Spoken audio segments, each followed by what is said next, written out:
It is Thursday, March 21st, 2024, and you're watching the MMA Eco Live podcast. I'm your host, as usual, Chris Fresnel, coming at you live from beautiful Portland, Oregon in the USA. And folks, we got a lot going on this weekend. In today's episode of the podcast, what I'm going to do is, before I get to your questions, before I get to the Asian MMA schedule, I'm also going to go through a couple topics that are on my mind. First of all, going to cover basically, I guess I should start with some Road to UFC updates. After that, I will do kind of spring into some of the Indian MMA women that have been in the news cycle this week. And then after that, I'm going to briefly just touch on a fight going down this weekend that I think is one of the best prospect versus prospect fights we've had in Asia for a while. But yeah, a little bit just to give, if this is your first time to the podcast, a little bit about myself. I've been covering Asian MMA for MMA ecosystem for the last 3 years. I've been an MMA fan since 2007. Ever since high school, I've studied and trained a couple of different martial arts at a couple of different gyms and have worked as a manager briefly. I've worked for a couple different publications, worked for Tapology, covering their Chinese MMA, fighter records, events, things like that, and some other things for them as well. So happy you're with me today. If you haven't subscribed to the channel, like the video, would really appreciate that a lot. Let's get into it.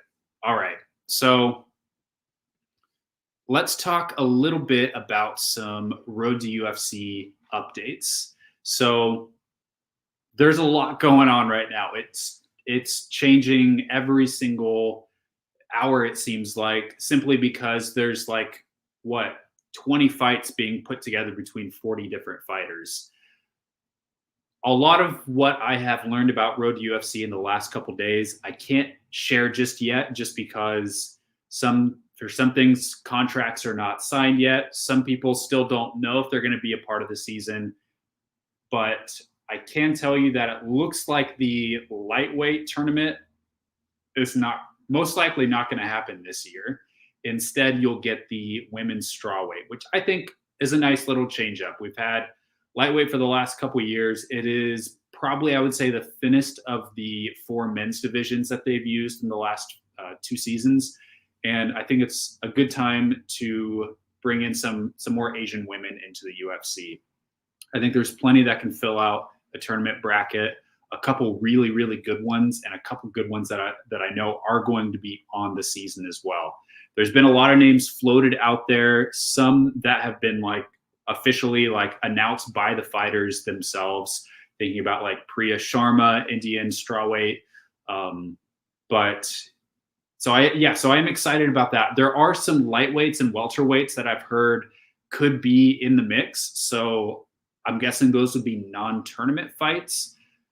I don't know if they have enough lightweights, they may just decide to throw together a bracket, but I think most likely you're not going to see a lightweight bracket and just going to focus on the strawweights. You've seen probably Priya Sharma come out and say that she's going to be in Road to UFC. Feng Xiaocan, Chinese strawweight, also in the bracket. Dong Huaxiang is going to be in the bracket as well. A couple other names that I will get to in a second. But yeah, there's been a lot of stuff thrown out there, and I think most of it is legit. I've been spending a lot of time the last couple of days trying to sort things through as well. But it's going to be an interesting season because there's a lot of fighters that I think are finally getting their shot in Road to UFC, thinking about Dong Huaxiang, a couple Korean fighters, but also I think there's going to be a couple noticeable omissions. And in particular, I can say that Lee Sung Chol was supposed to be in the season, but he recently was injured, and so he's no longer in the flyweight roster. Another thing that I think will be really interesting this year, really every year, are the 2 countries, Indonesia and India. Last year, there were 6 Indonesians in the tournament. None of them really made it past the first round. Of course, one of them was injured right up until the event. That was Reza Arianto. He was injured and out, so I guess just 5. The first year you had Jeka Sarji go all the way to the finals, and really a good success story from that first year.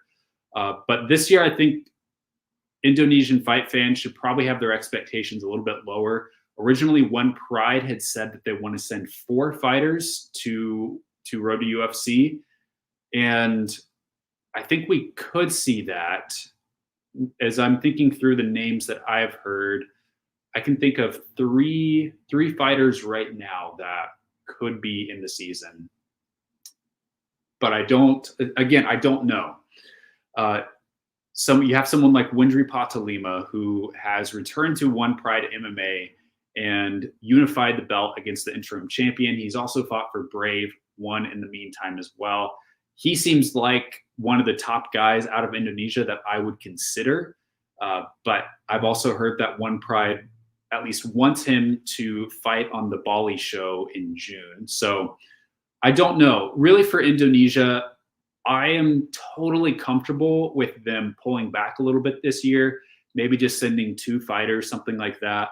And for the rest of their fighters, send them to Cage Warriors. You got a lot of guys fighting in Cage Warriors over the next month, both on the March 30th show and also on the April 20th show. You've got a couple guys. So the advantage of fighting in Cage Warriors over Road to UFC is that the matchmaking can be a little bit more selective and potentially even a little bit more favorable towards the Indonesians. So I think it's good for them to just be able to have more time to train at a place like Studio 504 in San Diego or Bali MMA if you're Windry Patalima.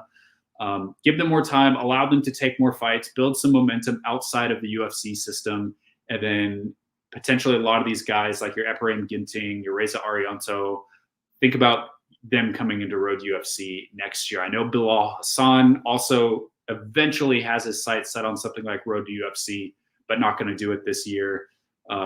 Honestly, yeah, you got Windry Patalima. I could also submit to you Rio Turto, who is a 6-0 flyweight that had a really nice finish at One Pride MMA earlier this month.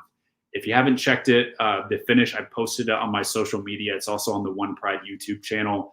But he's a really a good-looking fighter, although I don't know how well he will fare against more experienced competition. But personally, I don't need to see more Indonesians go into Road to UFC before they're ready just to lose. I know anything can happen, but I would prefer them to take a year to kind of retreat a little bit and fight more like on the Cage Warriors scene, build up some more experience against international competition before going into Road UFC next year. So that's how I feel about that. For India, I was a little bit, skeptical that they're really going to produce. I think India is one of the hardest countries right now to produce fighters for the Road to UFC system. It just seems like the best fighters are kind of locked away with Matrix Fight Night. However, I do know that one of Matrix Fight Night's top fighters is going to be in Road to UFC this year. So that is a relief. There's going to be at least one Indian fighter that I'm like, you could actually have a pretty good chance of going far in Road UFC. So I'm happy to see that. There's a couple other Indian fighters. One that I think deserves to be on the tournament, I would say Priya Sharma is a good entrant. I don't know if she's going to be able to go all the way, but I think that it is still a good choice. She's a little bit on the older side. She's 32 years old, but she's 5-1. I'll get to that in a second. But overall, you may just see one male Indian fighter. There is another guy that I have been hearing about that is of Indian descent, but not technically of Indian nationality that could be on the show. But yeah, I think it's going to be overall a more typical China, Korea, Japan heavy year, especially for China. Those are the names I'm hearing the most out of this year, especially like the women's bracket. It's going to be like 4 Chinese fighters as far as I know. So I wish I could just drop all the stuff that I've been talking about with folks, but probably have to wait a little bit longer. So flyweight and strawweight brackets pretty much done. bantamweight and featherweight still being worked out. A lot of fighters still waiting to hear confirmation right now is what I'm hearing. So let's talk a little bit about some of the news surrounding women out of India fighting with the UFC. So the state of women's MMA in India right now is definitely a little bit iffy. I mean, there's not a lot of opportunities, especially high-level opportunities. Really, those are all Matrix Fight Night. And as far as your top women Indian MMA fighters, it's definitely Pooja Tomar and it's Ritu Phogat. Those are your top two Indian fighters. There's a couple others that have been floating around the regional scene, kind of hit or miss success. Think about like Monica Kiran Gog, Kiran Singh. I don't know. Like the news that I'm referring to here is that we got news not only that Priya Sharma is going to be in Road to UFC, but Kiran Singh was mysteriously added to the ESPN and UFC roster yesterday. Now, I couldn't find her name actually on the UFC website, but I was able to find it on the ESPN website. So that was really interesting. I did some looking around, and yes, it does look like Kiran Singh is going to be in Road to UFC, I guess fighting as a strawweight instead of a flyweight. She's fought at flyweight several times, but she's going to be fighting at strawweight. And so I went ahead and pulled up her record, and I want to look at it real quick with you because there's some interesting things going on here. That was a name, like when I saw that, I was like, who is that? I've never heard of her before. And I had to do some digging, watched a couple fights, and I think this could be really interesting. You know, the way that things work with Road to UFC a lot of times is that they have slots that they want to fill. And so they, rather than saying who are the best 40 prospects out of Asia, they may say who are the best 20 fighters out of China. And then we have 4 slots for India. So we're going to find the 4 best fighters that are available right now. Kiran Singh, very interesting record. So here on Tapology, we have her as 5-3.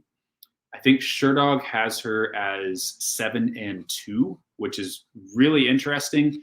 The thing about the difference between these records is how legitimate you think, legitimate you judge these promotions or the fights themselves. So let me scroll down. You can kind of see what I'm talking about here. So I've talked a little bit about some of the fishy stuff that has gone on with Indian MMA over the last couple of years. You see a couple of these fights. Some say exhibition, some say record ineligible. Basically, for the record ineligible stuff, basically what happened there was the editors at Tapology looked at these promotions and did not find them to be reputable enough, or that the fighters were fighting to competitive standards, that there was something fishy going on that disqualified this promotion, these fights, from being less than full effort, solidly overseen MMA fights and promotions. So that does not go to say that these like every single fighter is not, you know, that they're intentionally misleading people, but the oversight, sometimes the matchmaking can be really fishy. I've talked about sometimes how some fighters will have opponents that have fake names just to kind of pad the record. I myself have seen a lot of that in India. So that is definitely interesting. Now, the one fight that I looked over and I'm pushing for, I am pushing for this fight to be moved from amateur to pro, is this amateur fight right here against Tejaswini Nandedkar, where she got the rear naked choke finish. I did look over that fight, and I am going to try to get that fight moved to be a professional fight. I believe it should be pro. So she should be 6-3, definitely better than 5-3, but yeah, like this Kumite 1 fight, I put that fight in there. This promotion was not necessarily under professional rules and didn't deem these fights as pro fights. They're kind of like Ultimate Fighter kind of things. So that's why that is also listed as an exhibition. Not to say that she's not a decent fighter. I mean, you look at only one decision in all of her fights, which I guess could go either way. Has a fight against Jennifer Gonzalez. That's interesting. Also has a fight against Monica Kirin-Gog, one of the fighters who's kind of up there with women's MMA in India. But yeah, she's gonna, this girl is going to be on road to UFC, and we'll see how she does. I don't personally, I would not have picked her, but sometimes I do have to wonder, are these sort of like mandated slots for an Indian fighter, an Indonesian fighter, that honestly could just be a way to try to get more Indians to watch Road to UFC, to give them some more content. So, to get them invested. So I wonder if it is for that. And I have seen like a lot of women's fighters from India getting a lot of flack, and Indian MMA in general. Like, one person that you will probably know gets a lot of flack is Pooja Tomar. She, not just from folks outside of India, but also even Indian fans. And I've talked about this before, how sometimes I feel like Indian MMA fans can really be like very harsh with their own fighters, saying that they're never going to go anywhere, that they're terrible fighters. And I don't see that. I don't see what's so different about Indian fighters from the rest, especially when they're training at a good camp. Pooja Tomar got a lot of flack when she got signed to the UFC, saying that she should not have been signed. Honestly, I've seen a lot of female fighters that are far less skilled than her and way less experienced that have gotten signed and have not gotten that kind of pushback. I think Pooja Tomar could beat a handful of fighters in the UFC. And because of that, I feel like she should be there. She's definitely, I don't know, stacking her up against Ritu Phokat, that could be interesting, but she's one of the better fighters out of India as a whole. And really, she's got this 8-4 record, but if you look at how she got those, look at those losses. Aside from that first loss, like her next 3 losses against Stamp Fairtex, Jean Radzuan, and Tiffany Teo, who are all ranked at one championship right now in their top 5. And I mean, you're going to put an inexperienced fighter who's literally just 3-1 or 3-2 against these fighters. Like, she fought really, really good competition really early in her career. And so I don't necessarily understand the criticism, especially like, I mean, I know like these 2 wins here against Tenzin and Jojo, not as much, but she beat, I mean, some semi-solid competition in B-Win and Anastasia Feyfanova in her next fights. It looked really good, really dominant in both of those fights. I'm not saying that she's like a world beater, but I mean, she trains at a good gym. She's 28 years old, and I think I'm totally comfortable giving Pooja Tomar a shot. You saw that her first debut fight with the UFC was announced just this week against Heiane Dos Santos for June 8th at the UFC Apex. And honestly, I think that's the perfect debut fight for Pooja Tomar. I think that on the feet, Pooja probably has an edge, whereas on the ground, probably Heiane Dos Santos has a little bit of an edge. I think that's a good debut for her, a former Invicta atomweight champion. Pooja Tomar also used to fight at atomweight. But yeah, I think that there can be a little bit of a double standard sometimes with women's MMA fighters, and especially like Indian fighters as well. Folks don't always criticize other fighters that get signed to the UFC that maybe shouldn't have deserved that shot, who just have 3 or 4 fights, whereas Pooja Tomar, whose losses pretty much come against some of the best in the division. Yeah, but let's see how she does. I mean, the proof will be in the pudding. Trains at a Soma Fight, really good gym, and interested to see her debut. All right, let's now move on to, speaking of women's MMA, kind of a women's MMA themed show today. But now talking about Park Si Yoon versus Seika Izawa. I'm just going to touch on this briefly, but it's one of those fights. Honestly, I was thinking about doing a full breakdown on this fight as a separate video, just because I feel like this could be one of the best women's prospects from Korea against perhaps the best women's prospect from Japan, or one of the best. I'm not totally sure about that. I personally have not totally drank the Kool-Aid on Seika Izawa. I think that she's good, but I also feel hesitant to say that she is elite at this point. I don't feel like she's fought anyone that's like truly in that elite level yet.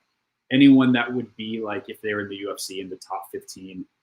And honestly, a lot of her fights are not particularly dominant. Even watching over her last fight against Miyu Yamamoto, she got taken down over and over and over in that fight and spent pretty much the whole fight on her back until Miyu Yamamoto kind of threw a lazy takedown, and Izawa was able to kind of snatch her neck in the process.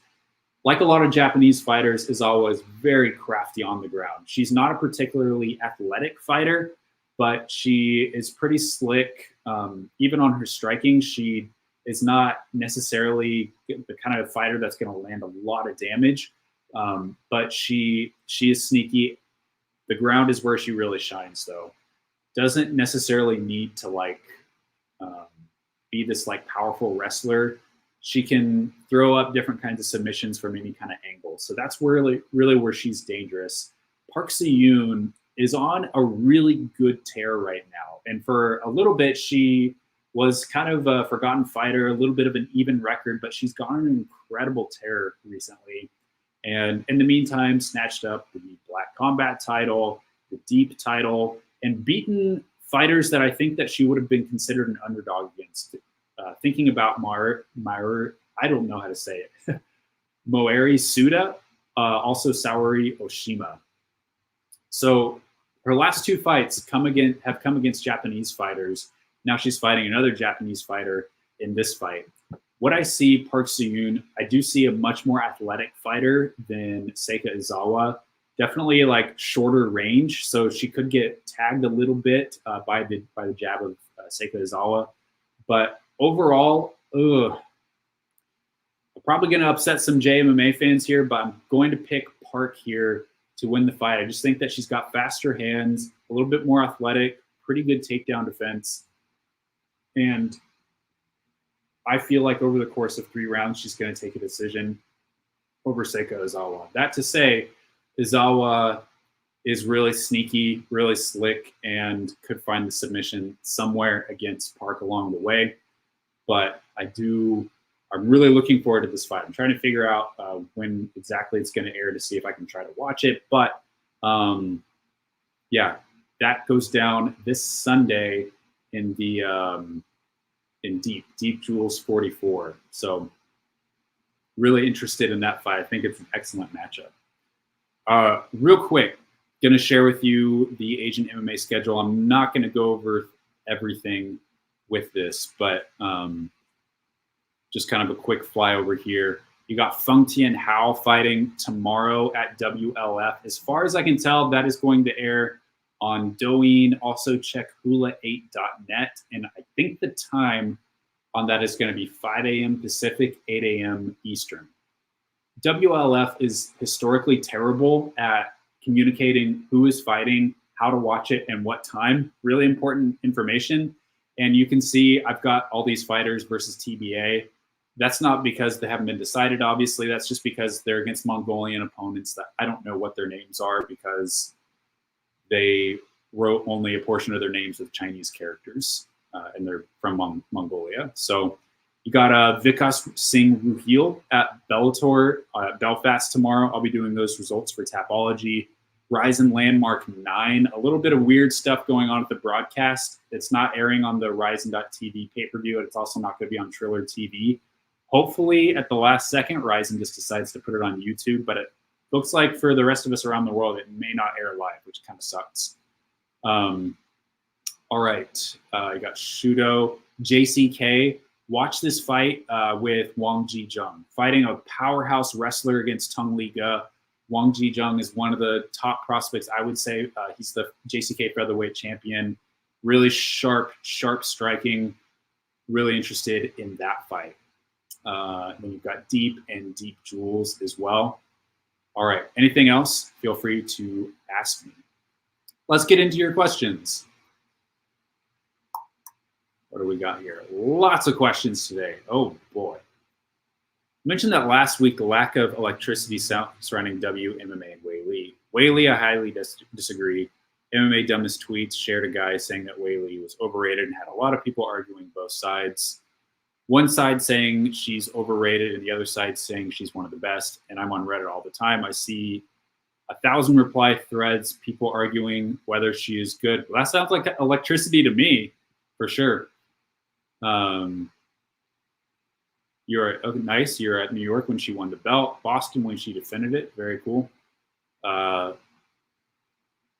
Yeah, sure. I mean, I would agree with you. I think that she is, if you're talking about like who's the most popular fighter in the UFC on the women's side right now, it's got to be Zhang. It's got to be, I mean, Rose still a very popular fighter. I'm not talking about who's #1 pound for pound, but I'm just talking about raw popularity.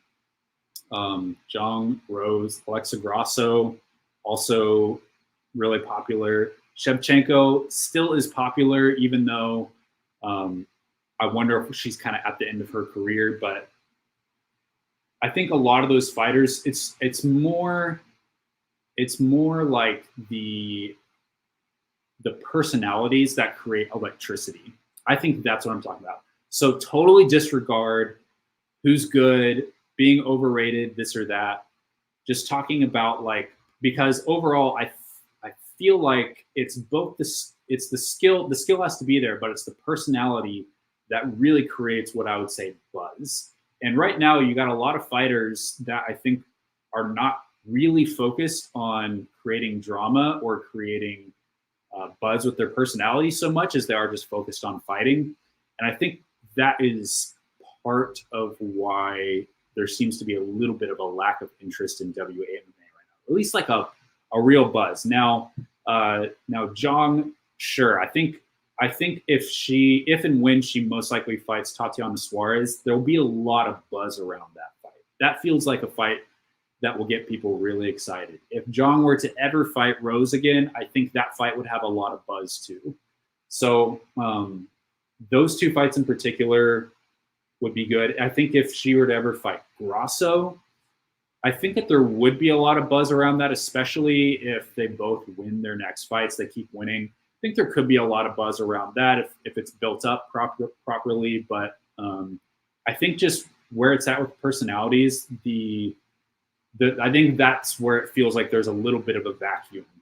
Not to say they don't, you know what I mean. MMA, in the MMA world, not talking about interpersonally, not talking about their skills, but in the MMA world, there's not a lot of trash talkers right now in WMMA. And because of that, things could feel a little bit flat. That's not personally what I care about. That's probably not what a lot of you care about, but that's what brings in the bigger crowds. So I agree with you. So yeah, talk about Kieran Singh. No, she's not a direct signing. It was weird because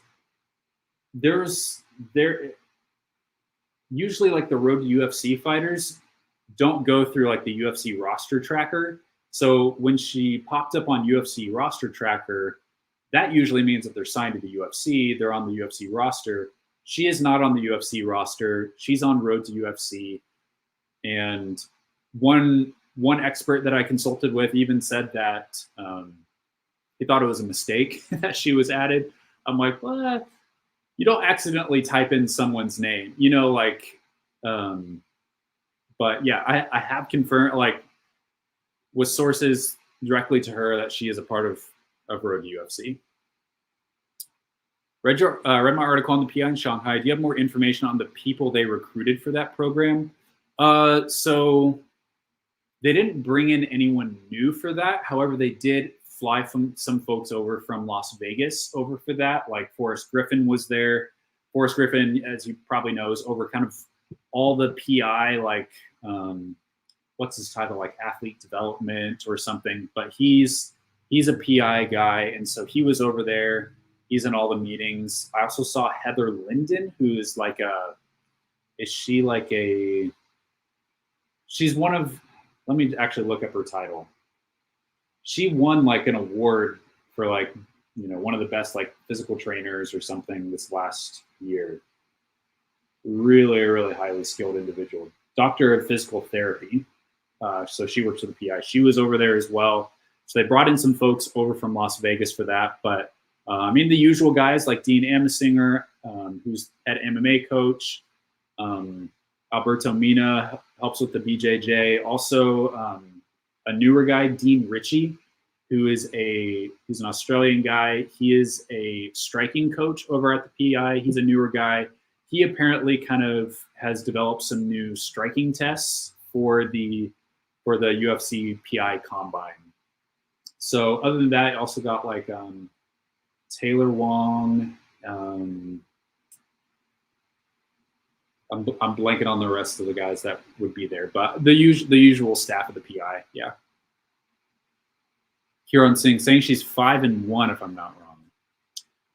There's probably going to have to be some scrupulation of her record.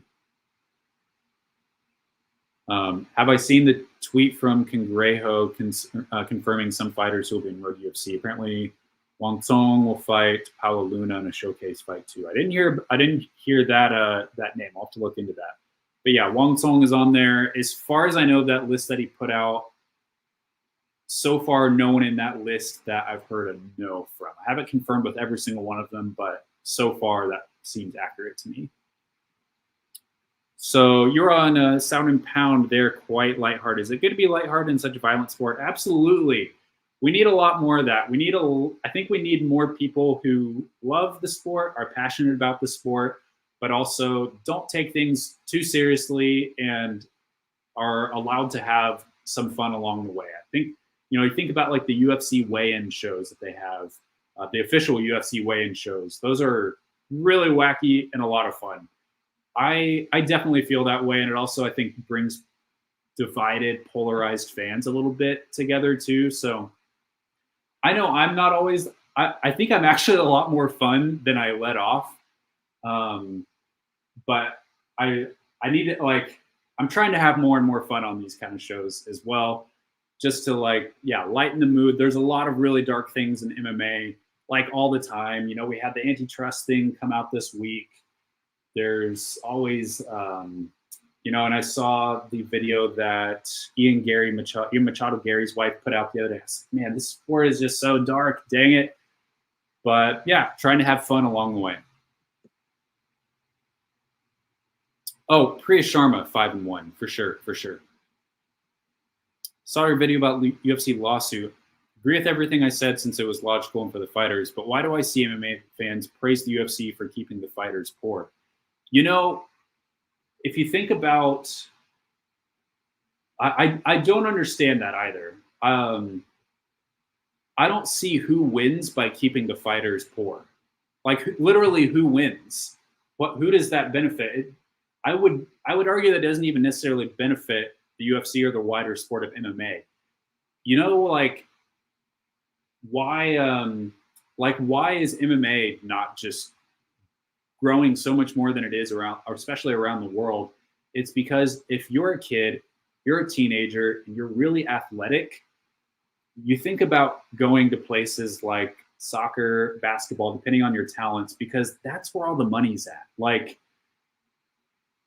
until MMA is a place that pays its athletes, especially like the top 25% and like the big dollars, like, the top 25% of baseball players are usually all making like a baseline of $1 million.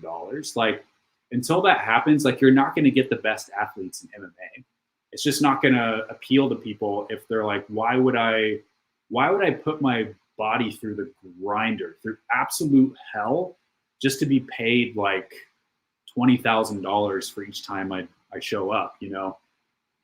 And then once I'm 35 and I retire, then what am I left with, you know? Until things change, MMA is not going to attract top, like a lot. It's not going to compete for a lot of the top athletes. A lot of people just like have that in their heart to do MMA from a young age, just because they love fighting. They grew up with a rough background. It appeals to them in a certain way. But yeah, once MMA pays that kind of money, then I think you'll see a lot better athletes. It's taken a long time, but yeah, it's a rabbit hole for sure. Ni hao, Chinese fan here. What does the term look good in a fight mean? Like look good as in physical appearance? Sorry, English is no, you're fine. Your English is great. I would say, yeah, that's honestly a good question. It's all relative. So for a fighter to, I think the biggest question is, who is the competition? Is it a step up or a step down? Or equal? So thinking about Song Yadong versus Peter Yan, I think Song overall looked good against Yan. I thought that Yan was going to be a step up for Song Yadong. I thought that there's a lot of ways for Yan to win that are really sort of his natural way, his natural progression through a fight, whereas Song took a little bit more problem solving, a little bit more effort towards certain things. And what I saw from Song was growth from his previous performances. I saw him start really fast. I saw him react to pressure, at least early in the fight, pretty well. And Yan, I mean, I know he was injured, but he's championship level. So I would say Song looked good in the fight. It seemed like things were working well for him in a way. So it's all relative. What you expect out of him versus a certain level of competition. If, you know, a lot of Chinese fighters, like thinking back to a couple weeks ago, you had Dar Misi Jaupasi and Bate Bol, both fought in a regional Chinese promotion against Iranian fighters that they had no business fighting. They were way overmatched. And even though both of them got first round finishes against those guys, I wouldn't necessarily say if they looked good, they performed as expected. So I would say anyone that performs higher than expectation is how I would define it.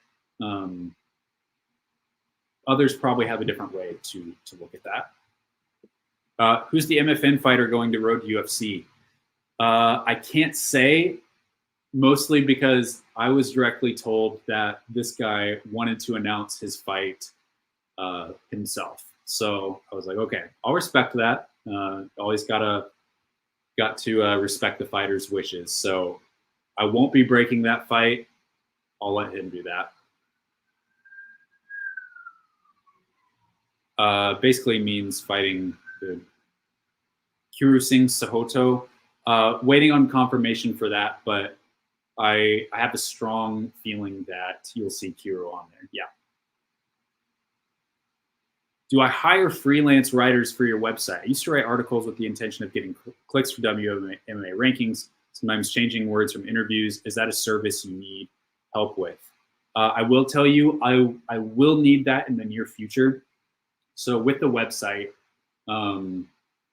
at the moment, yeah.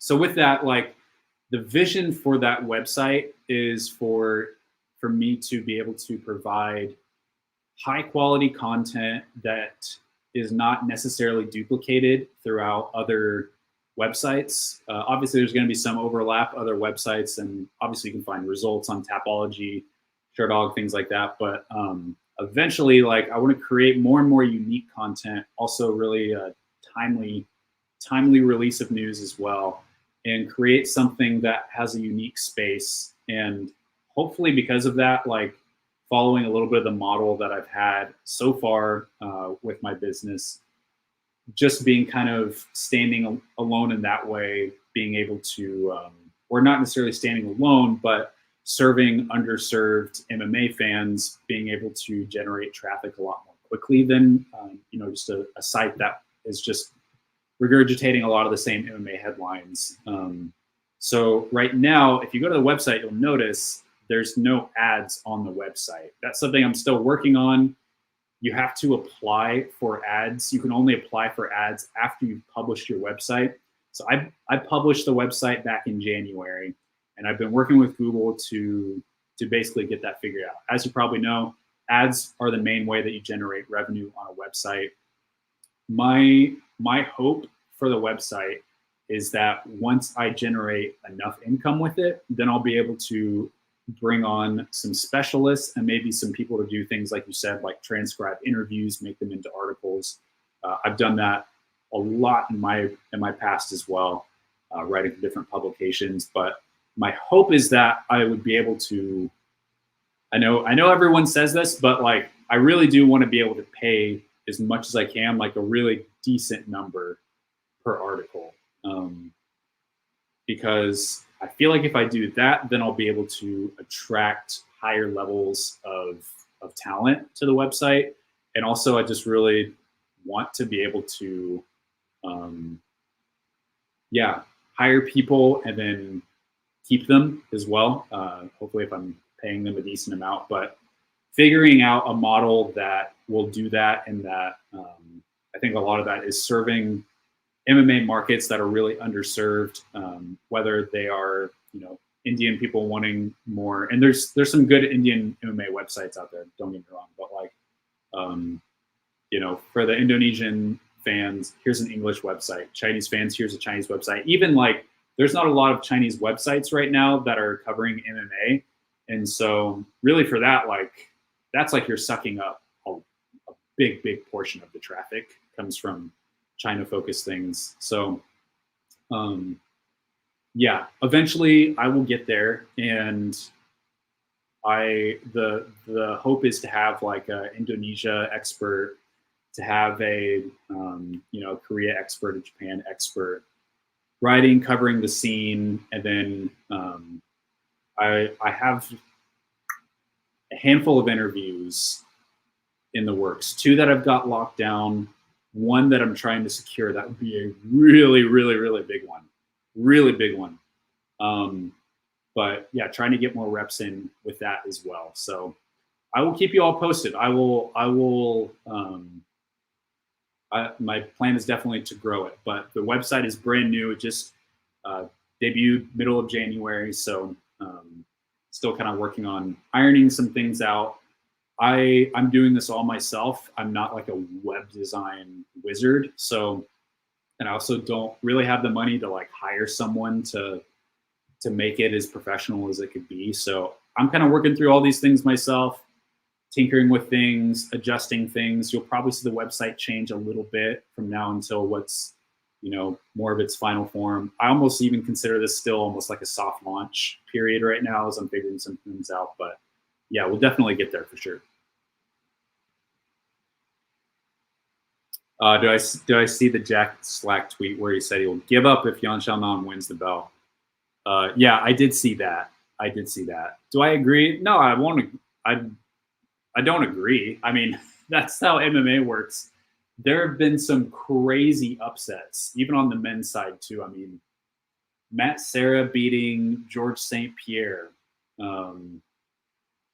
definitely comes to mind. There have been some really big ones, especially fighters that were like overall the more skilled fighter ended up losing. So I mean, if an upset happens, no, I'm not going to quit. I mean, you don't quit just because there's an upset. I don't know. I maintain that people are being unnecessarily hard on Yan Xiaonan. I mean, you can agree that you can think that like it's going to be an easy fight for Zhang, and personally, I kind of think that too. But upsets are always a possibility, and you should accept that. Why is the UFC checked out? I was trying to watch a replay of the event last week on Fight Pass, and all they have is a pic of Kulibao holding up his flag for 20 minutes. Oh my gosh. Do I think it's embarrassing the UFC doesn't even care to upload fights properly from bad fight nights? You know, I didn't see that. That's interesting. I personally have not had any issues with broadcasts. Now I've had issues with ESPN Plus. That's an ESPN thing. That's not a UFC thing. ESPN, the app, the site is atrocious and super clunky. And every single time I try to watch a UFC event, there's this like routine of like, I have to refresh a couple times, click this, click back to here. And it's terrible. It's a really clunky, terrible system. Wouldn't mind if the UFC like switch broadcast partners, honestly. I mean, if it's good for everybody, like, yeah, I'd love it if the UFC switched to something else. So yeah, that's it. You know, I haven't had a whole lot of issue with.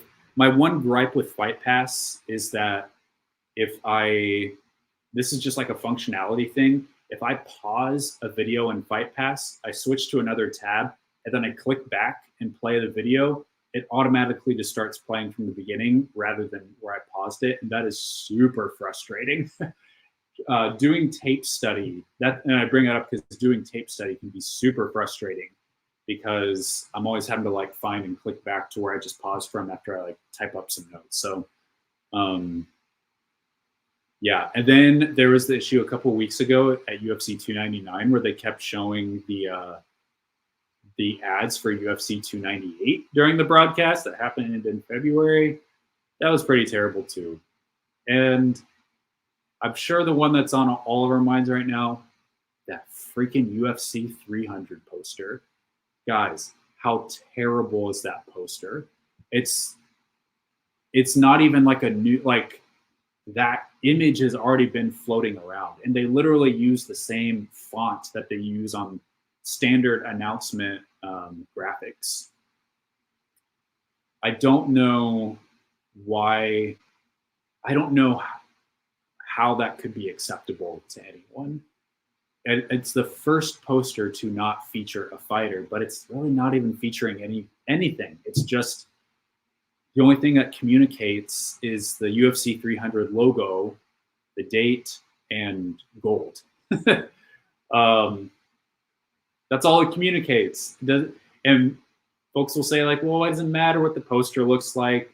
You can find out who's fighting. Like, no one's depending on a poster, but like the poster, almost like the role that Bruce Buffer has. It's like, what's really the role of Bruce Buffer? The role of Bruce Buffer is to like sort of drive a lot of the excitement, be a channel for a lot of the energy for an event. And a poster is what is shared around. Anytime there's a website with results, they've got the poster. If you're looking up, on Tapology, they've got the poster. On Wikipedia, the poster is all over the place in sports bars. It's at the event. It's all over the place. It drives the branding for the event. And I feel like, I'm just like, man, like, you look back at even the UFC 200 poster, which, I've never felt like the UFC has got a corner on poster design. Personally, I really, I don't know. I feel like anytime there's a poster, I always ask, what is this poster communicating besides like the date, the name of the event? What is it communicating about the fight?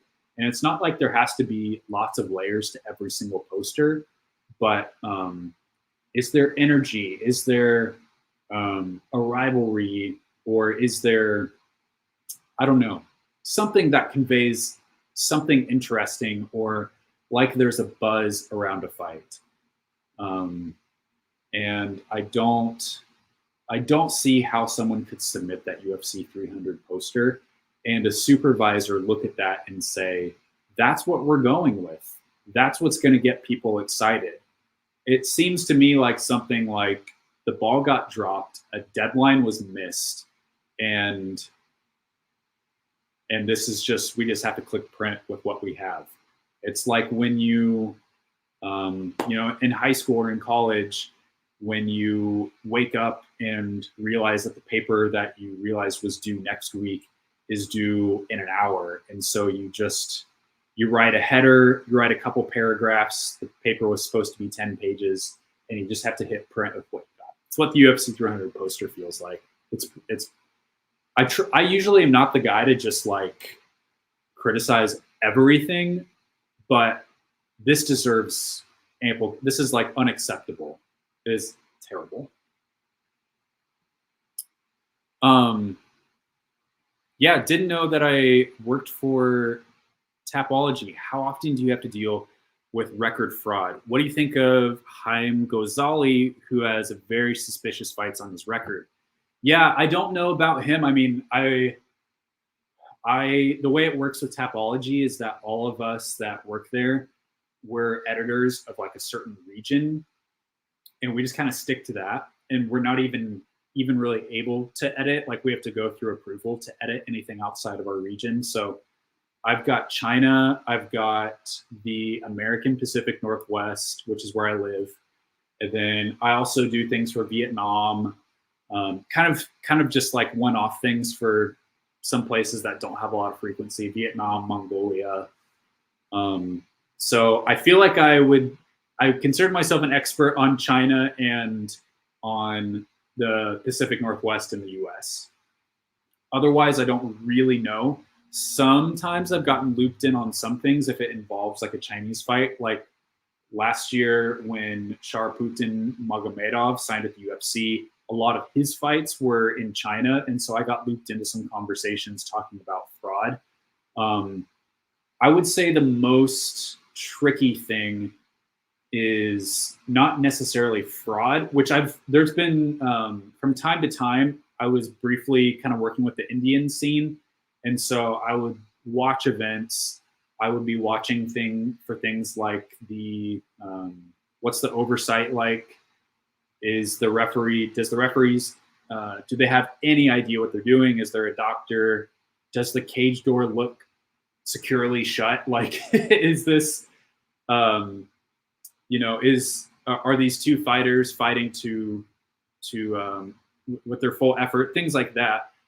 But so much with the Chinese scene, it's not so much fraud as it is, and this goes really all over the world, but the hard thing is figuring out what fights classify as. So pro fights and amateur fights are the main thing, but then there's exhibition fights, and then there are mixed rules fights, custom rules fights. Those are really tricky because you will get fighters that consider a fight part of their pro record, but it's like, what do you do when it's like, this is a pro fight, but it's just 3 3-minute rounds? Is that a pro fight? Where is like the central definition of what distinguishes something from a pro or amateur fight versus a custom rules fight? So last week there was a little bit of a stink because with Tapology, we got a couple tips all at once that were considering the ARC events, which is it's like a, not totally amateur. And see, this is the hard thing. It's a Road FC production, but it's for younger, less experienced fighters.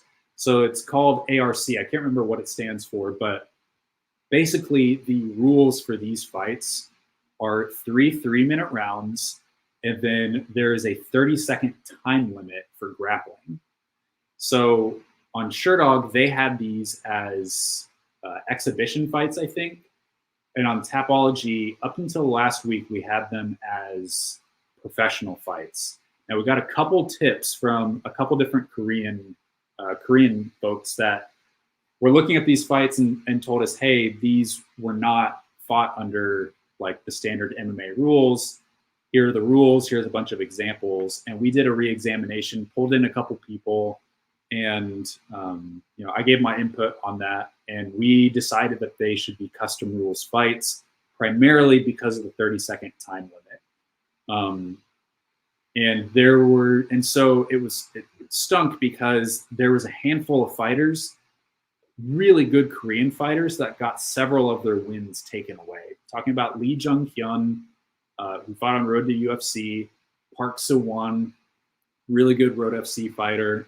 A lot of their wins just kind of dropped off the map, and now they're like, instead of being 9-1, he's like 4-1 or 5. It's a big difference, and you feel bad for that, but like you can't.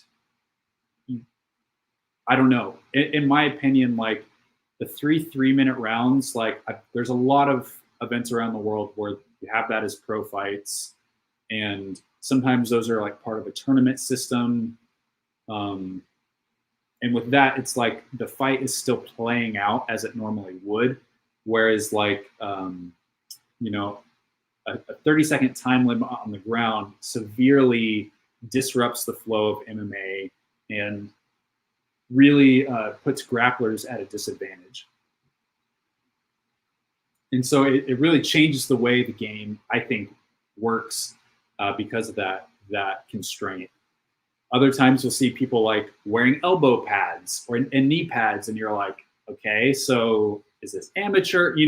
Sorting through all of that is really tricky, and there's no way to please everyone with that. Especially the fighters that win would love those on their pro record, but I personally feel like it's really frustrating to me when promotions have these kind of fights and then they expect them to go down as pro rules, or they don't clearly communicate, hey, these are exhibition fights. I think it's fine to have those kind of contests as long as you clearly clarify that. Also with the Indian promotion, Kumite One League, they had all these fights that they would air months later, and we eventually deemed them as exhibition fights, and we reached out to Kumite One League as Tapology, and we're like, hey, what are these fights? I think they were like 3-minute rounds, and they were never aired live. So we're like, what are these fights? And they basically were like, well, we believe that they deserve to be treated as pro fights. So we're like, okay. You're not coming out and telling us, and we're going to treat these as exhibition fights. So I think that is the real hard part of discernment, is figuring out rule sets, because there are so many different rule sets all around the world, and there is no one singular rule set to compare things to. It's more like you're kind of just agreeing, and obviously it's never one person's decision. It's, you talk about this in a community of long time hardcore fans and editors and professionals in the MMA scene. So yeah, that's the hard part. Oh, no clever pun today. Sad. There's an argument on IG today whether this Rose fan was claiming Weili was ducking Rose, when Rose has stated in multiple interviews that she doesn't want to fight Weili. Yeah, it sounds like Rose is committed to flyweight. That's what I'm hearing. So hard to duck someone that doesn't want to fight you. That's all I gotta say. You should consider getting the Brave browser. Has an ad blocker, makes Tapology much cleaner. I haven't even heard of that browser. Maybe I'll try it out. I know, like, I hate ads as much as everyone does, but guys, for Tapology, I mean, that is the way we get paid, and that is the way that I'm allowed to have a job with Tapology. Even though it's annoying, even though it's an eyesore, like, those stupid ads are what help all of us have a job, and that we can commit time to making fighter records the best they can. So if that's any consolation, just remember that. Ask this on Sound and Pound. Is it better to be a champion, but if you lose, people are going to ask the credibility of your title run? Or is it better to be an exciting fighter on undercards who will get praised no matter what the result of a fight, like Michael Chandler? They said it was a good question, so I think it will be good here. I mean, every fighter has a different goal with MMA. Some are first and foremost driven by the money.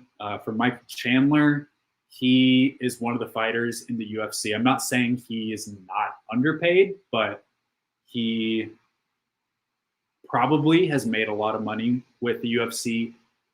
I know that he hasn't fought in a while, has not been incredibly active, and he doesn't necessarily get compensated to wait around for the McGregor fight to come together. But, you know, yeah, he has made a really good way for himself in the UFC, for sure. But it doesn't work out that way for everyone, for sure. And it also has to depend on your manager. If your manager is, you know, even like thinking, I bring that up because like Tony Ferguson probably makes a lot for every fight, even though he's losing, and his fights don't feel as like exciting as they used to be, but probably still making a lot of money. So for him, like, he sounds like he's content to keep fighting and probably making a lot for each fight. Not as much as he would if he was winning, but so there's the money aspect. You typically get paid more if you're a champion. So in that regard, it may be better to be a champion. And the other thing is, like, once you are a champion, then it's kind of, you're kind of in that like tier for the rest of your career. There's a couple exceptions of fighters that like they were a champion, but then they took a nosedive and eventually kind of ended up even more on the prelims, talking about Henan Brow, Johnny Hendricks, but they took a nosedive really, really fast after they lost the belts. Other than that, though, like most of those fighters are pretty valuable for the rest of their career. Again, I'm mostly kind of working through this conversation on what sets up the best life for you financially as a fighter, thinking through like how to get paid the most and having to allow your body to break the least. So yeah, Michael Chandler, it's got a really great gig, honestly. I don't know how much the Ultimate Fighter pays coaches, but you know, I imagine he's on a pretty decent contract with the UFC. A lot of performance bonuses, a lot of big ticket fights, a lot of co-main events, things like that. So, but he is not, I would say he's a little bit more the exception. Personally, if you're asking me if I was a UFC fighter, I mean, I would want to be a champion, but I'd want to be the most entertaining champion that I could. I'd want to be able to, like, you know, flex my personality, be able to grow a following built on a persona and a brand that I build, and hopefully have really create a style that's really exciting in the cage and not just a way to win fights. But I think, though, like, you may, as a fighter, you may enjoy your career more if you're not overly attached to the belt. Now, for some fighters, that could be their motivation to take things to the next level. But at the same time, like, if all you're focused on is the belt, then you may, things may not be as enjoyable to you. If you're able to just think through, like, how can I have the most fun doing this, having the best, most fun fights, you may be able to enjoy things a little bit better. And we've seen, like, you know, Chandler, Cerrone, fighters that make a lot of money and are never in that championship level. So I did a terrible job answering your question because I kind of played it from both sides, but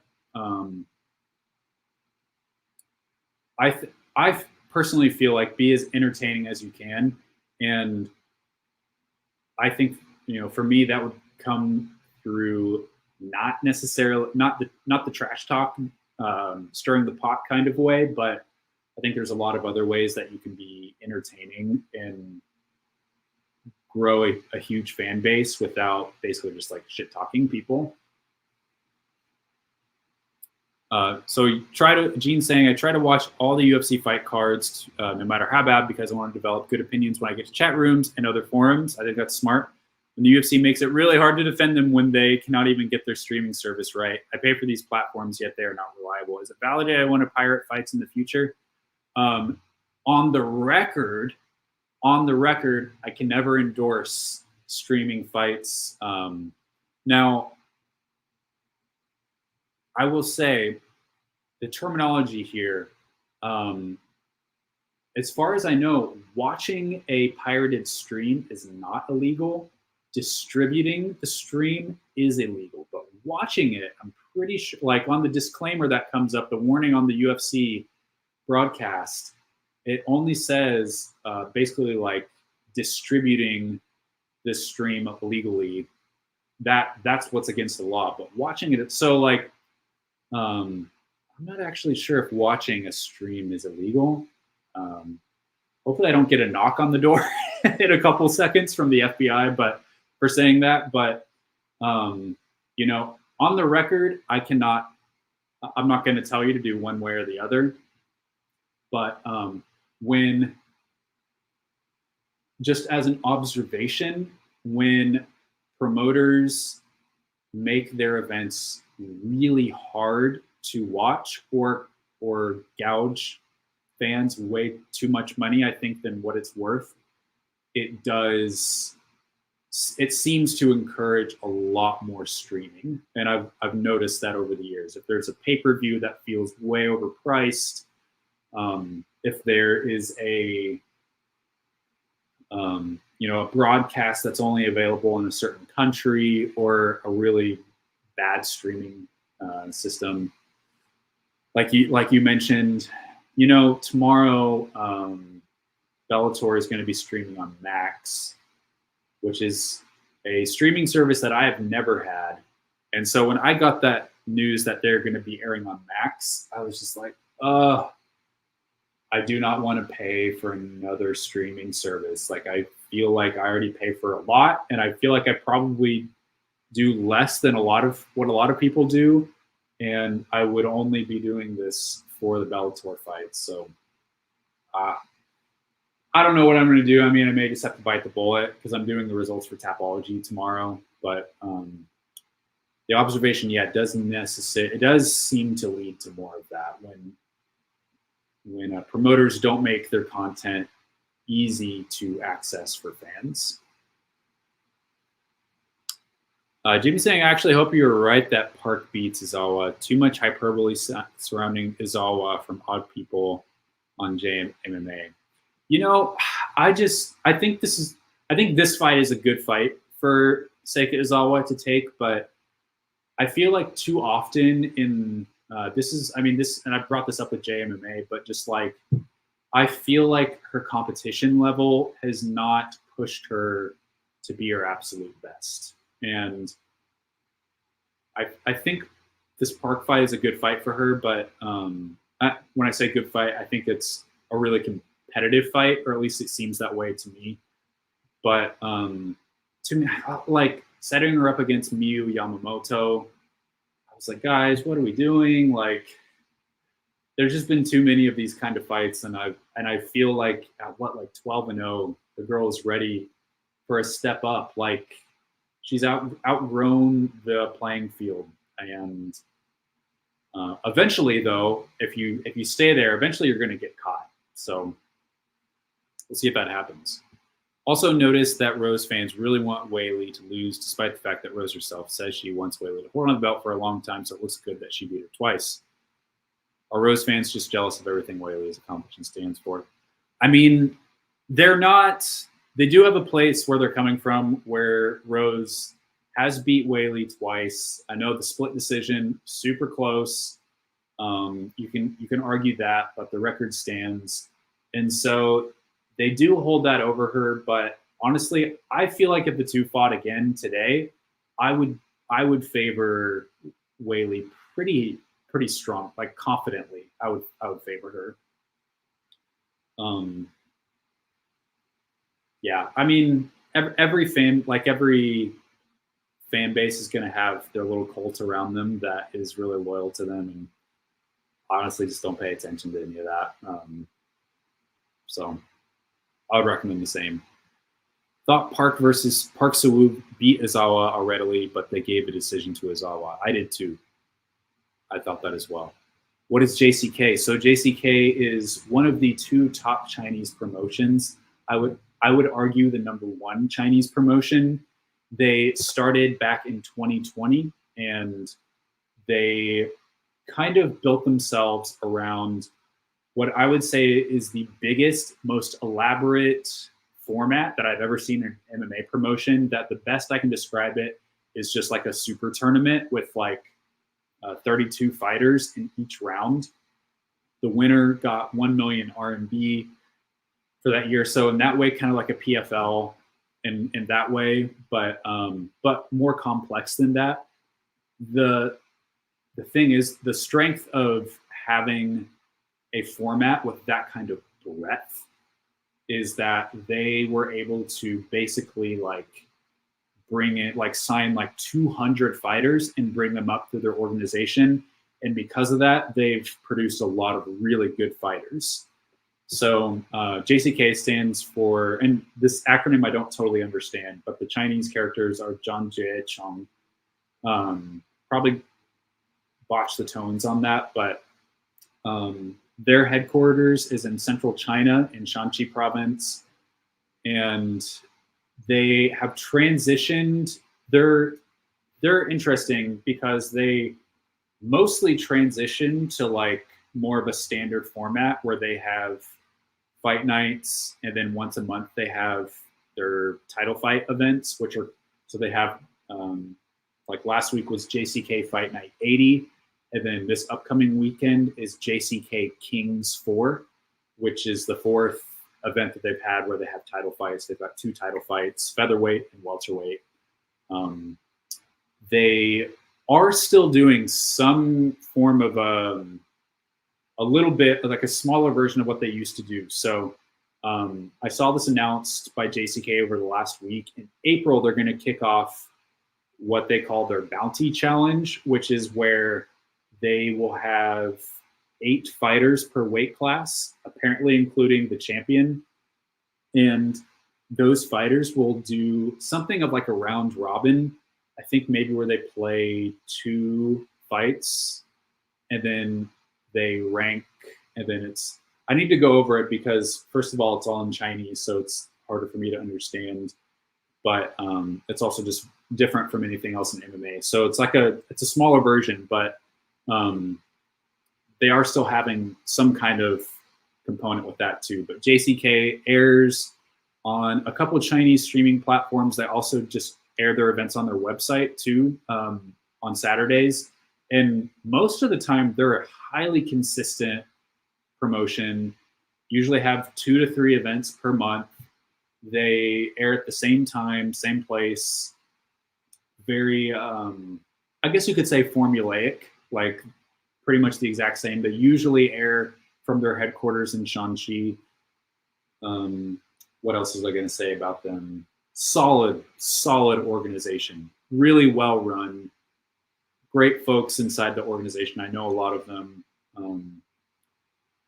and hoping to be able to visit later this year. I really want to go to one of their events live and be able to tour their facility. They've got their own, almost like a UFC PI, but smaller. But they've got an HQ that's pretty impressive. So very great organization that's really developed Chinese MMA well. Never beat a fighter with a winning record. I know the UFC is trying to build a fan base in India, but come on, some experienced Chinese girl will maul here and Singh on road to UFC.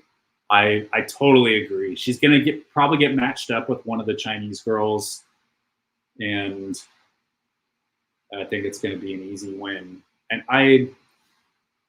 again, that's why I say like I feel like the only reason she's on there is to pull in more Indian fans, to give them something to watch. But this kind of just creates the feedback loop though of Indian MMA fans trashing on their own fighters when they see them go to a road UFC and get trashed. So I agree. To my original point, if people are passionately arguing about a fighter like Whaley, both negative and positive, doesn't that count as buzz?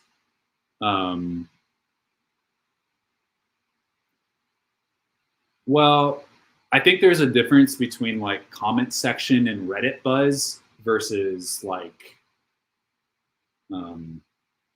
pre-fight buzz. I think that's the difference there. Like, if like I'll just ask the question of like, which WMMA fighters do you feel like could headline a pay-per-view right now, and that folks would be like excited about that? You know, there's not a lot of fights, not to mention fighters, that I think could do that. Again, like I would rather have a Whaley main event of a pay-per-view over a lot of men's champions, but that's just my personal opinion. There's not a lot. Even thinking about like Juliana Pena versus Raquel Pennington, probably not a main event. I mean, Grosso versus Jong, maybe Jong versus Suarez could be a pay-per-view minute, but there's just like, I think that's the difference. Like, I'm talking more about like pre-fight buzz, I think. Not necessarily like passionate fans, but pre-fight buzz. A win over Sonam Zumba. Yeah. Once Mick Maynard responded to me making fun of the UFC promoting Power Slap more than Road UFC, and he said, well, duh, it's called Road UFC, so it doesn't count. Thoughts on that statement?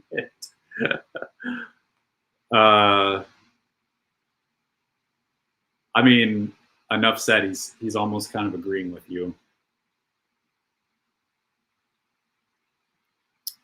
Yeah, I mean, I'm with you there. I don't care for Power Slap. I also don't like. I kind of just leave Power Slap alone, you know. But it does take up a lot of real estate space on the UFC website, which is frustrating.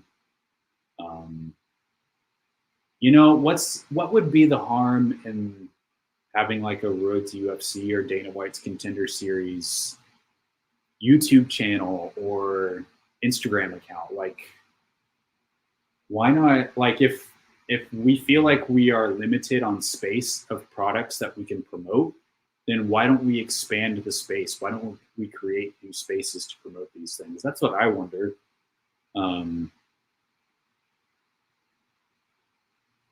I mean, I don't really understand Mick Maynard's thinking there, because Power, like, at least Road to UFC has UFC in the name, whereas Power Slap is an entirely different activity, hobby. Not even going to call it a sport. Yeah, it's weird. To add to your point, Jack Slack often says to me that if more fighters will get paid better, the product will get better. He also finds the fan base strange. Exactly. Yeah, I agree. Everything will get better if fighter pay increases. And I know things are complicated with all of that, but like the for fans that just want to turn on the TV and watch fights, they don't necessarily think through how this affects this, how it affects what they're getting. And especially for like, you know, a lot of people complain about these Apex cards not being strong on talent, not being strong on entertainment always. And I'm like, well, I think that's like part of the cycle, you know, like we have 700 fighters on our roster, but not all of them are necessarily like high level, elite level athletes. Yeah, it's all part of the cycle. That's great. I've also often been the subject of scrutiny for changing the words of interviews to make them more confrontational and click friendly. Sometimes I made up headlines that weren't even said by fighters. Yeah, that's definitely one way to piss fighters off, for sure. It gave WMMA rankings so many clicks and money. I don't see what's wrong with that. I mean, I think it's good in the short term, but like the other side of it is that maintaining relationships with fighters and by extension your sources is important too. And I know sometimes you can't help it if fighters get pissed off at you if you're just doing your job of like, hey man, I was just posting the interview that you agreed to and that you said. I'm just like quoting what you said. But you don't want to piss people off unnecessarily. So I think that would be where my pushback would be on that. But I mean, yeah, if you can make money off of it, power to WMMA rankings. So the poster is one of the laziest things I've ever seen. Not a single fighter. Why don't they hire some of the talented graphic designers on the internet? I have no idea. I really don't know. Like, there are a lot of people that could really, even for like UFC Vegas 89, you know, like, and it's like, it almost feels like they don't want to take a lot of risks with their posters because they want to keep things almost like the whole like fighter uniform thing of like, we want to keep things inside this box of controllability and predictability. But I don't know. I get where you're coming from with that, with a marketing standpoint of things kind of feeling, having a feel to them. Like, you don't want every single thing to feel totally different. But I do think that there is more room for some creativity, and I mean, creating something that people do, that people are excited to share around. If it looks really cool, like, people are going to comment on that. People are going to share it to their Instagram story. They're going to retweet it, whatever. So I literally don't know. What's up, Makoto? Road FC, you're saying they're going to launch a new show called Fight Club with a 10-15 second ground rule. I think Tapology team should know this. Yep. And I would highly discourage. I mean, if they're paying you well and you don't care about your pro record, then have at it. But fighters, if you're watching this, if you care about this, like, affecting your MMA career trajectory, wins, losses, like, don't do this. Do not sign up for fights that are going to be custom rules fight. Find out the logistics of it. Pressure promoters. Is this going to be pro or amateur? I need to know. Otherwise, don't do it. I don't like that idea. If you're going to do that, if you're going to have 10 to 15 second time limits, just make it 4-ounce Muay Thai. You know, if you're saying, well, we don't really want fighters to grapple that much, it's like, okay, well, then just make it Muay Thai and do the one championship thing. I don't understand that whatsoever. That, like, frustrates me to no end. Yo, my man Evan, good to hear from you. This is actually one of my good friends. Good to hear from you, Evan. I'll hit you up. Is this if this is the last question, what do you think of Kevin Iole power slap puff piece? Feel free to be uncensored and unhinged. You know, I mean, you know me, and this is why in some ways I would probably be the most boring MMA fighter that you've ever seen, because, like, the truth is I just don't read Kevin Iole's stuff, and I'm just like, you know what? If Kevin Iole is doing his thing, making a living for himself, covering power slap, then do your thing, buddy. Like, whatever. There's a lot of MMA media out there, a lot of options for fans. And so I honestly just don't even read it. And I also feel like I don't know who is reading it. My guess is that there is a whole audience out there that reads that and doesn't know the difference, and or I should say, like, doesn't know the full story, or like just and you know, whatever. Again, like, power slap at the beginning, it got a lot of strong negativity out of me. At this point, I'm just like, I don't care. Like, I've already got power slap and every variation of it muted on all my social media feeds, so I see it extremely, extremely rarely. It's out of my vision. I just, like, it does not get any emotions from me whatsoever. You know, Kevin Iole writes pretty much nothing but favorable stuff for the UFC, and I don't love that. You guys know my feelings on that, but I just I'm like, you know what, man, whatever, do your thing. I'm gonna do mine. I don't really care that much. Not my thing. But yeah, sorry to disappoint by not like going on a expletive written tirade on Kevin Iole, but I don't know. That's just not my thing. I don't have the energy for that. Anyway, to watch WLF MMA 71 tonight. As far as I know, let me check to see if there are any updates. Gosh, it's so frustrating. I spent a good amount of time today combing Chinese social media and the web, I was like, just give me a freaking time. Tell me what time this airs. Let me see if there's anything new coming up on my feeds.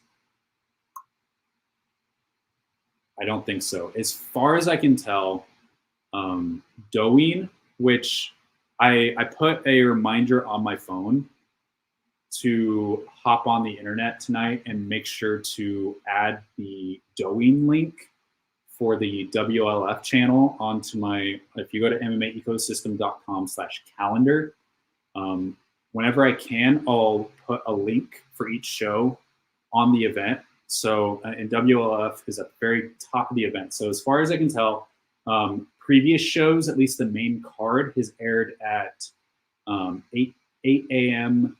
Eastern, 5 a.m. Pacific.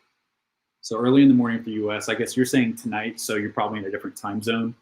Maybe a little bit better for you, but it's usually on their Douyin page. You may try. I wondered if it was on this site. Let's see. It's run by Hunan TV. And it seemed like they had like a live stream of a TV on their website too for free. So I wondered if it was going to be showing there. So, but yeah, it's on Douyin, which I think should be accessible without an account too, without being in China. Don't understand is that Road to UFC is a great product that Mick Maynard and Dana clearly don't care about it despite it being theirs. I know, I feel like there's so much more opportunity to promote it. And again, like, they're not necessarily going to like flood the UFC website and social media stuff with Road to UFC stuff, because there is like a threshold of you can only post so much before your engagement starts to drop off. So there's only so much space, but I don't feel like that should ever be a barrier. And I think there's a lot more opportunity to promote it. It's being promoted, you know, like every country kind of has their own promotional strategy. So like Indonesia and India and China have different things. The thing is I wonder if it's like a US based thing where they're just like, yeah, how many fans are going to be getting up at 1 a.m. to watch Road to UFC? Not a whole lot. So we're really going to try to promote this a lot. And then when the finals come around and they're on this Vegas card, like, do fans even know who these fighters are? Like, there are some challenges to promoting it for sure. I would say the time zone is one of the hardest things, but where they fail is where I gain, I guess. Road to UFC is, I feel like, kind of the main thing that I kind of center a lot of my content around. So good for me, I guess. Yeah. Any hints on some of the Korean fighters in Road to UFC? Choi Dong-hoon seems to be a lock, but nothing else is out there. I do know a few more names working on solidifying things, but yeah, Choi Dong-hoon is going to be on Road to UFC for sure. And like I said, Lee Sung-chol was supposed to be on Road to UFC in the flyweight tournament as well, but he got injured. But he was like a lock for it. Like, he was in, but he got injured. But yeah, I was talking to some Korean folks today, and they're like, yeah, like, not as many people as we wanted, but I know of a few more, but I'll hold off on those. Thanks for the stream, no problem. Good that you don't read Kevin Iole. He's a subject of mockery by a bunch of analysts I respect. Now I'm not as smart as them, but is mockery really like the correct road for this? It's almost like they use this tomfoolery for entertainment. Is that good or bad for the sport? I think it's funny. You know, the reality is, the only times that I've read a Kevin Iole article is when when like analysts like that will make fun of it. And I'm like, okay, I just have to read the whole article for myself, you know? So I've always thought that if you hate something, if you don't like something, just ignore it. And if people don't watch or don't read something, then it'll eventually go away. That's what I feel like is the biggest form of criticism. Almost like you mentioned, I can't remember who it was that was talking about it earlier today, but sometimes buzz is when there's back and forth between people, between positive and negative criticism. And eventually that will like, yeah, that'll build like an audience for someone. And so my strategy is usually just to walk away or look away or ignore. Also, I just prefer not to put more toxicity into the internet, even if I feel like it's warranted. Now, sometimes I'll think those things and I'll be frustrated about those things in my mind, but I'm just like, the internet doesn't need more toxicity today. I'm just going to choose to ignore this. So not to say that there aren't things that aren't worth calling out or criticizing. There's definitely a place for that. I don't think that's always toxicity, but for certain things, I just look the other way and try to live my best life. All right, guys, that looks like that's it for the questions in the stream today. Really appreciate all of you. Lots of MMA going down this weekend. Going to cover as much of it as I can. Going to try to wake up early and watch WLF tomorrow morning. If I can find out what time it's airing. Anyways, guys, enjoy the fights this weekend. I'll be covering the Bellator event tomorrow for Tapology, as well as the UFC event this weekend. So catch me on Twitter/X, catch me on Instagram, YouTube, all the stuff. Until then, enjoy the fights.